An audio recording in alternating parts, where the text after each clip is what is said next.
Hozirda tadbirkorlar bugun bayram oldi bo'lishiga qaramasdan tadbirkorlar uchrashuv qilyapmiz. Asosiy maqsad hukumat o'chirig'i tadbirkorlarni ish o'rni yaratish masalalarini hal qilish. Mana hozir fuqaromiz kelganlar.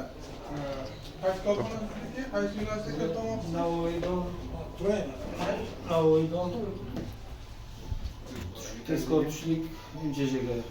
Mana 312-qaror nima bilan hozir 100 million pul nima qildik? Shu taxlab non va non mahsulotlarini chiqarish uchun nima qilishga hal qilib berarlar jo'ra. Hamma hujjatlarni beramiz. Bu yerdagi hamma hujjatlarni berdik. Zaminapa Andreyterga tashab, hujjatlar bilekin bo'lsa, bir kun, ikki kunga ruxsatini olib, kirtlarni chiqarib, nechta ish o'rni yaratmoqchisiz? Hozircha 3 kishi, hozircha 3 kishi. Boshlanish.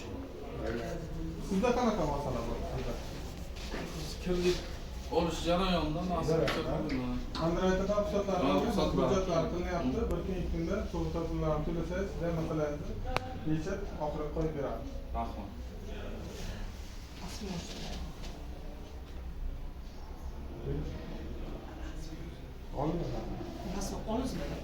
Rasman video. Hammaga rahmat. Davom etamiz. Sog' bo'ling.